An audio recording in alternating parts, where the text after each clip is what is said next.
influencer slipped in her death because she was too busy holding her camera instead of holding herself off. Whoop. Yeah.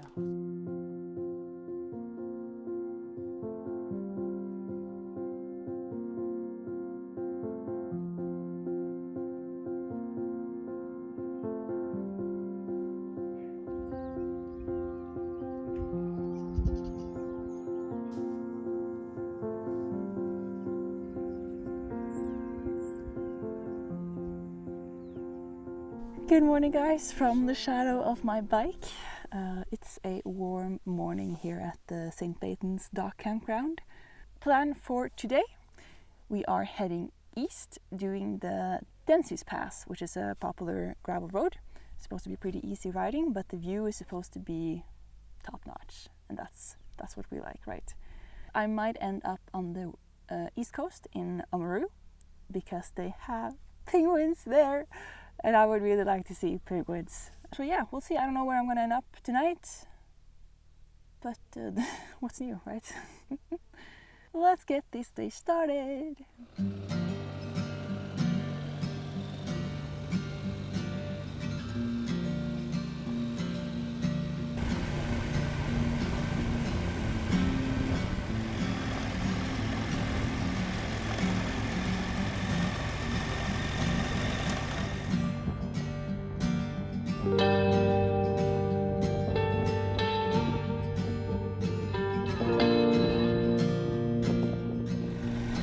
Danseys Pass, reaching over 900 meters above sea level, crosses New Zealand's South Island, linking Otago and Canterbury through the rugged Kakadu Range.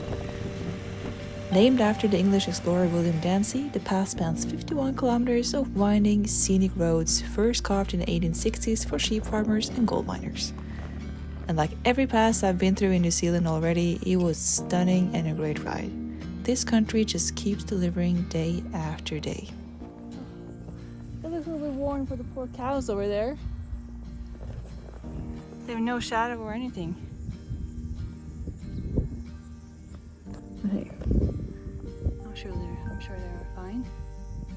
They don't have to be there if they don't want to. They can move around.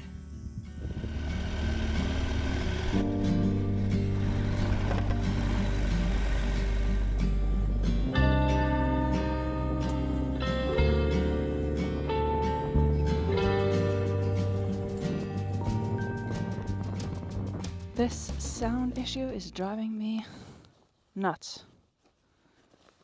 Sometimes it's working, sometimes it's not, and I don't know why. It is what it is. We're working with what we got.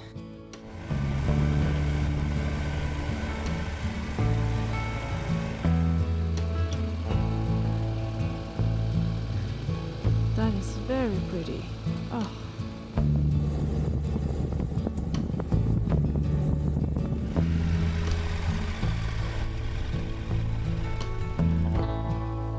How am I supposed to ride and look at the road at the same time? I can't.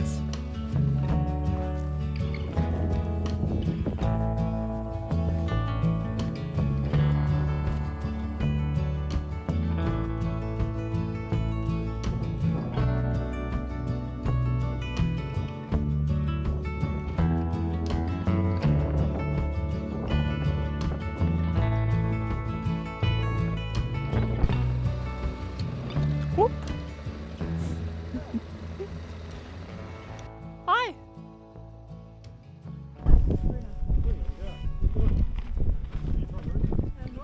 Norway? Yeah. No, you're lost. Yeah. Yeah, I made a wrong turn somewhere along the way. But you oil the bike?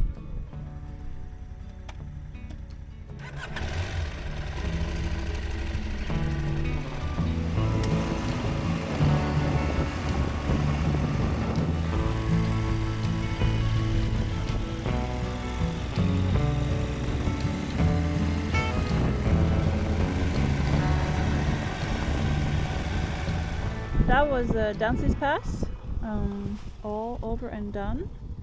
Now we're heading out to Omarau. I just need a cold drink and something to eat. It's 2 o'clock now. It is 32 degrees, pretty warm. So yeah, let's do that. 43 minutes. Let's go. But first, not a day goes by without making a wrong turn and having to turn around. At least this little detour offered some good views on the way back down.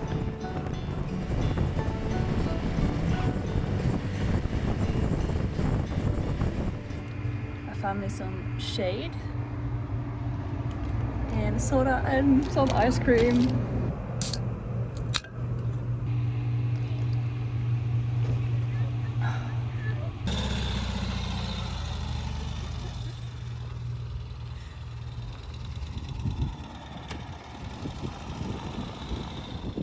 So that was Jim and Sylvia on their brand new Euro. How cool is that? People here are so freaking friendly, I can't get over it.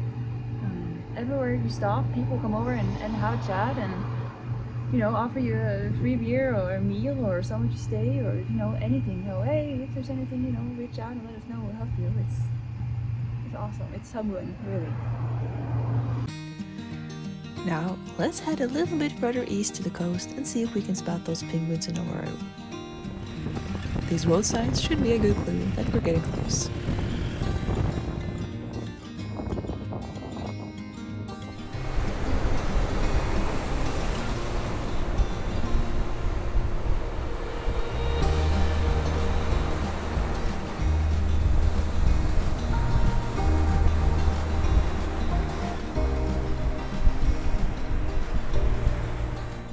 I was all touristed up here with my camera and everything, but unfortunately, no penguins.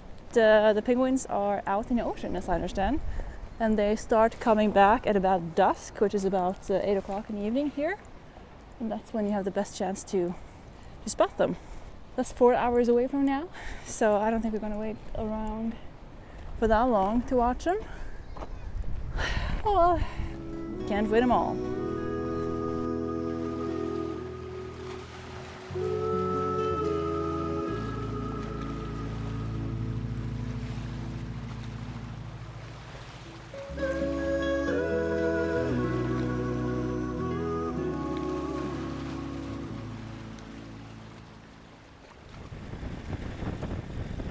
After locating a campground about an hour west, I left the city and hit the highway. Soon the air filled with a distinct smell of smoke growing thicker as I rode. Passing fields with all sprinklers running along the way, I wondered if there might be a nearby forest fire. A quick news check showed no warnings, and with traffic flowing, I continued. The air soon cleared up and I arrived at a campsite near Lake Aviemore.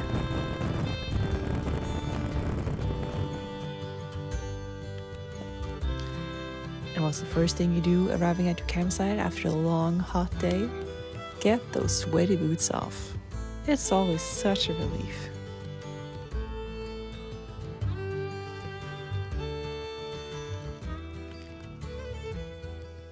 The lid of my box turned out to be a great cooking station. And there's a total fire ban, like for open fire, but I figured I might as well be careful with all fire. I would not want to be the one to cause a forest fire. And just like that, it's nighttime. It's almost 11 o'clock in the evening, and you know what time it is. First, let's check out all the bugs in my tent. And there's the view, all right.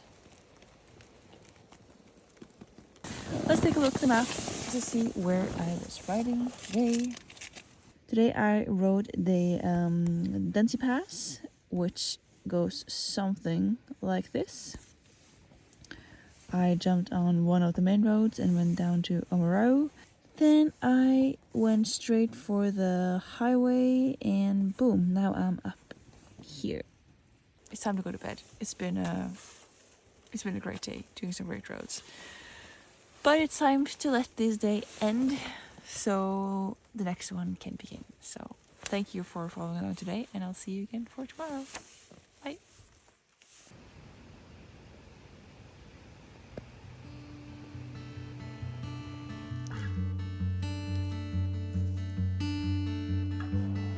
Good morning.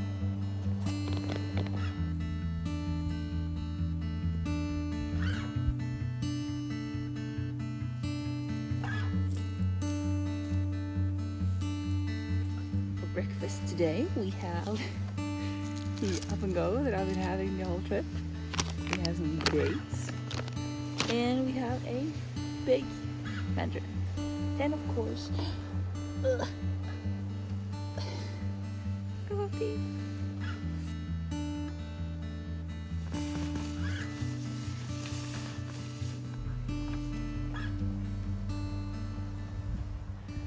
Alright guys, we are good to go for day 20 of my trip through New Zealand. I am currently, I don't really know what it's called here. I'm not that far from Otamata. Plan for today, I haven't really made up my mind yet. There is a gravel road that starts just about here called the Black Forest Road that takes you up towards Lake Pukaki. Supposed to be a good ride and really scenic at the top because it takes you up to quite a bit of altitude. But you also need a code to get through the gate to enter that road. And I don't have that code and I can't get a hold of the people who own the land. But they say, you know, to at least be a week ahead of time planning your trip there so they can kind of approve you for passing. And I just tried to contact them the day before, so that's all on me. But I heard someone say that you can try to drop by them. You know, it's Sunday, and then come riding up to their house. You know, hey, I'm bad at planning, so could you give that code now? Excuse me, you're in the middle of your Sunday coffee. Do you mind? There's a great second option doing the main road and a detour to some Clay Cliffs, not very far away. That looks pretty cool. Either way, it's going to be a good day. And either way, the sun is shining, we are surrounded by mountains and good views. So yeah, we can't go wrong. Without further ado, let's get this day started. Always charging and charging stuff. That's just what it's like. Come on, get in there.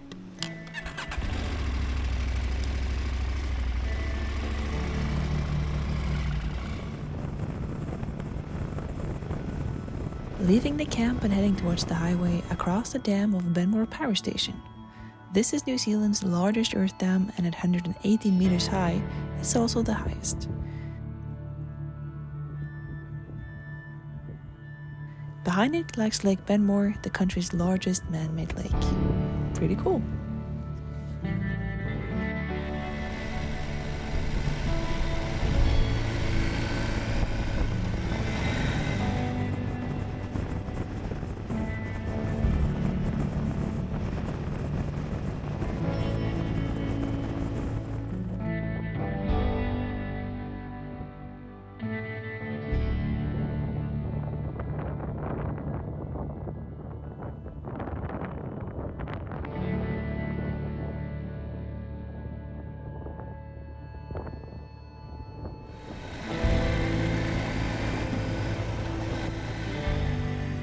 And I suppose this is a good time to let you know I opted for my second option this day, to visit the unique Clay Cliffs of Omarama.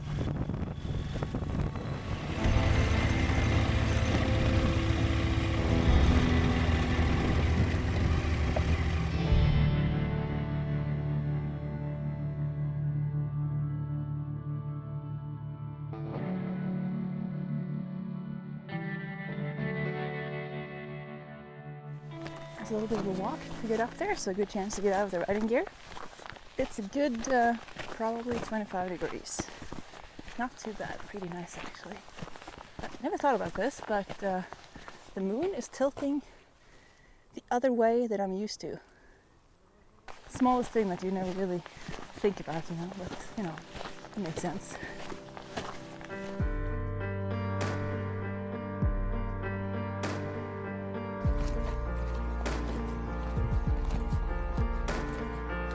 The Clay Cliffs are a classic example of Badlands terrain, with steep walled boxed canyons and numerous towers and pinnacles. The Clay Cliffs are developed in a tilted sequence of weak sedimentary deposits. The erosive action of wind and rain over many thousands of years has eaten into the sedimentary layers, producing the spectacular landforms.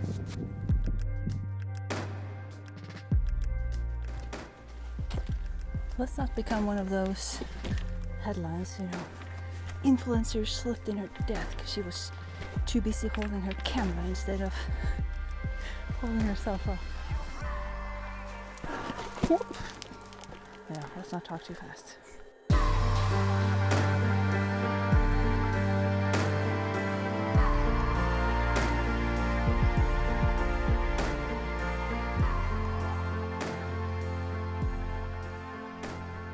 I do have to say though, I do have a little bit of separation anxiety when it comes to leaving my bike like that unattended for a while.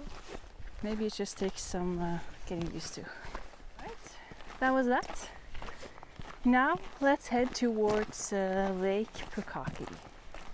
This one I had been looking forward to for a long time. Checking out New Zealand on Google Maps, one of the first things I noticed was this very bright teal-colored lake in the center of the South Island. This is Lake Pukaki. Could it really be as blue as it looked like? Coming over the hill and catching my first glimpse of the lake, I was not disappointed. Holy smokes.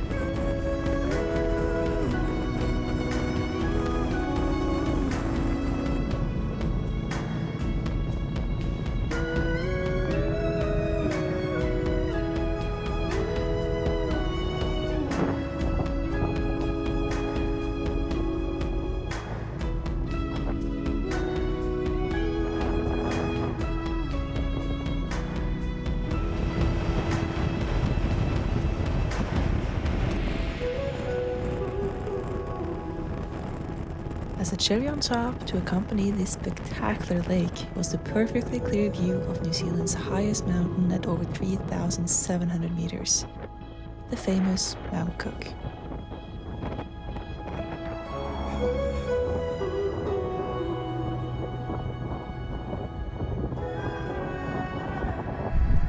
How freaking beautiful is this? Look at this. It is windy though, like really windy. You're coming around corners and but oh my god, what a view. And the weather, like you can really see the mountaintops so well. Oh, so pretty. A lot of beauty today, you guys.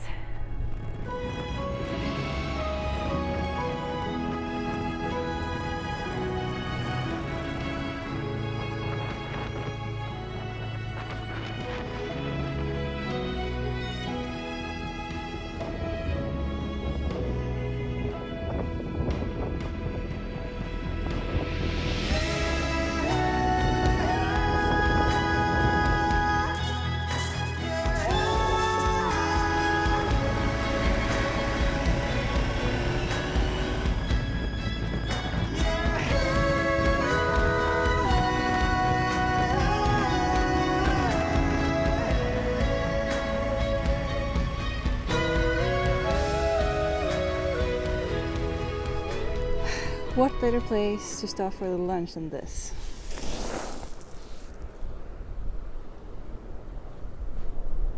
We're going to have to feel the water afterwards just to see what the temperature is like.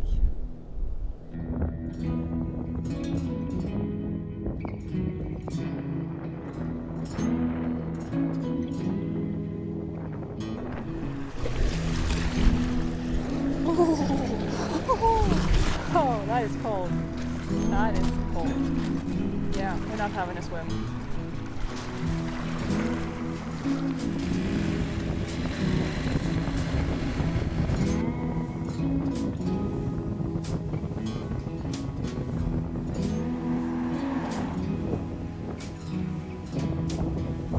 It's hard to leave. Eventually leaving the mesmerizing lake behind, I continued north in a seemingly endless and very strong side wind that kept playing ping pong with my head, bouncing it from side to side. Strong wind has to be one of the most tiring weather conditions to ride in. As I reached Berks Pass, the temperatures dropped all of a sudden as well, from 25 to 13 degrees Celsius. A good example of how fast the weather changes around here.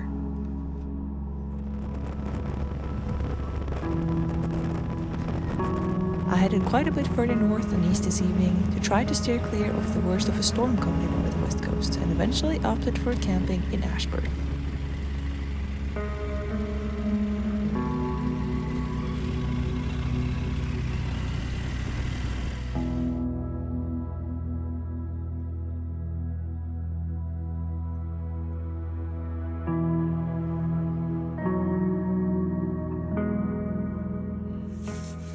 Good evening, guys, and welcome to inside my tent. It was supposed to rain quite a bit tonight and tomorrow, but I've gotten so far east and north now that the weather forecast here is not bad. It's supposed to rain a bit tomorrow morning, but not a whole lot, so decided might as well camp. Let me show you on the map where we rode today. Where are we? Oh, that's where we slept last night. Then we continued out here, and then a little detour here. Continued up to Lake Pukaki and rode up towards Mount Cook village. And now we're in Ashburton over here.